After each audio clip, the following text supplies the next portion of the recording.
All right, so we got one more story to cover before we sign off for the day, and it is about the WandaVision finale. We're gonna talk about this now instead of waiting this week. We're not Okay. going to talk about the show. We're All going right. to talk about the showrunners who wanted to temper expectations going into the finale because they knew it was going to bomb, pretty much.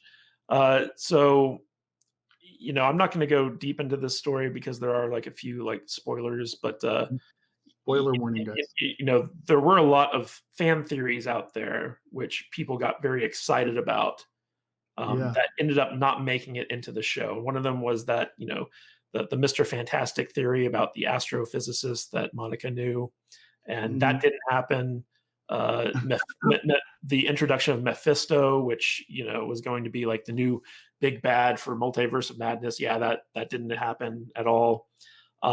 So basically, this article kind of talks about how the creators of WandaVision were a little bit blindsided by how active the fan theories were in relation to Mhm. the show, and that they were kind of like taken by surprise by how good some of the fan theories were, and they were like, "Man, we wish we would have thought of that." Yeah, and Type thing. I bet, Jude's going nuts because she had all kinds of crazy Oh yeah, stuff, and oh yeah. She's gonna have a lot to say they on just, the recap show.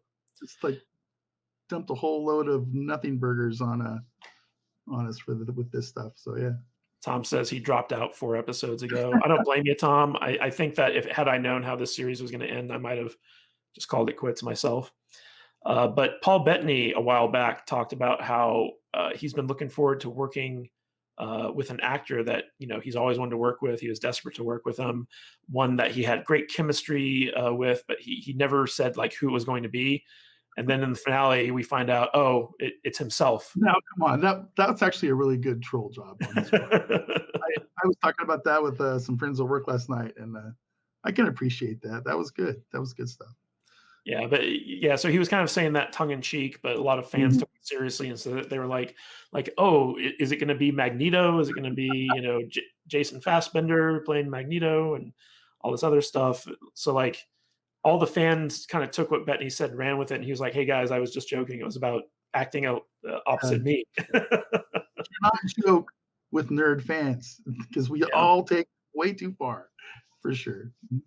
yeah, and let's see here. He said they were guessing people like BC or PS, and I was thinking, God, that's a good idea, and they're going to be so disappointed when they find out it's just me. Yeah, pretty much. Yeah.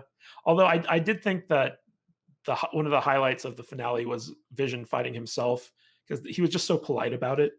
You know, it's like, oh, like I'm here because my programming told me to destroy you. Thought that was good. Director Matt Shakeman, who did most of the episodes, has also spoken up about all the fan theories circulating. Talking with EW, Shakeman says he knows a lot of people who follow these theories will be disappointed, but hopes they will find the finale satisfying. He says, I hope they feel like the journey was satisfying for them. I know there's so many theories out there. There will be a lot of people who will no doubt be disappointed by one theory or another. But we're always telling this story about Wanda dealing with grief and learning how to accept that loss. And hopefully, people will find that the finale is surprising, but also satisfying that it feels inevitable because it's the same story we've been watching this whole time.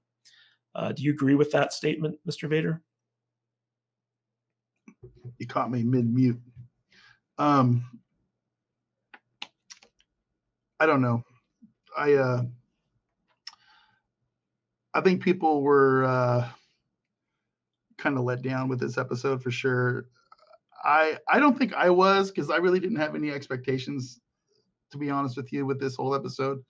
I did not think that we were gonna get the creation of the mutants. I was never thinking we were gonna get, Doctor Strange in this or this or Tony Stark was gonna show up even though he's dead. And I just I don't know. I don't. I'm still kind of processing this thing. I've only watched it one time, and I usually watch it at least two or three times before I end up talking about it. So I'm not quite sure what to say just yet. You know what I mean? If the episode felt like a bit of a letdown, but I'm also I'm not unsatisfied with it because I know that they were it's the first series of many series to come in movies with their next phase. So I never expected anything but them to sprinkle some breadcrumbs out there and give us a little bit of closure with Wanda and Vision after the last movie. So Well, the director that's goes on to say, I have been so taken by the passionate interest in the show. And I love the memes they have created, the TikTok videos, the theories. I mean, my gosh, the people making these theories are more creative than I am.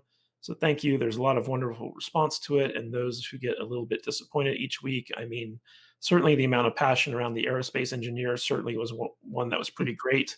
I mean, sure, it would have been great if Reed Richards could have showed up in that room. That would have been pretty great. So he just keeps saying like, yeah, all your fan theories were better than the stuff we came up with. Yeah, fans are passionate, man. They got good ideas out there for sure. yeah, I feel like looking back on the series as a whole, there are so many like small errors that I've picked up Mhm. on that I think should have been handled differently. Overall, I feel like the show, like at one point, I hated the show. At another point, I thought the show was brilliant, and now that I've seen the whole thing in its entirety, I'm kind of somewhere in the middle where I'm like, the show was okay. It could have been so much better. It had the potential to be so amazing, and they kind of dropped the ball on a lot Yeah. of different things. So, like, I think that I hope that the future Marvel offerings have better writing going on in them because production-wise, the show looked amazing. The Yeah. acting was fantastic. It was just the writing. It always comes down to the writing, and Yeah. I feel like they dropped the ball on a lot of different aspects of the show. And that's why I have friends like you who can explain the bad writing to me because I am not smart enough to see it half the time. Well, you did defend Tomb Raider. I'm editing that episode right now, and Oh, well, that's a I good movie. I have to So I have to cringe every time you try to defend it. we kinda, like, fought a little bit on that one, didn't we? A little bit. That's good. I like that, though. We don't do that a lot, so it's fun. And you don't take it personally, so that's another good thing. People are allowed to like what they like, even if it's terrible. Yep. Yeah, WandaVision. I'm gonna save most of my thoughts for the main show this week, but, you know, I'm kind of in the middle somewhere where you're at. I get it. Yeah. I almost feel like J.J. Abrams wrote the finale because it missed the landing so bad, like just like every one of his projects. So We're in the beginning stages of watching him destroy the, DC universe, so yeah, that's yeah, fun. right at the start, say goodbye to Superman. It's gonna be bad. JJ the Ruiner, maybe.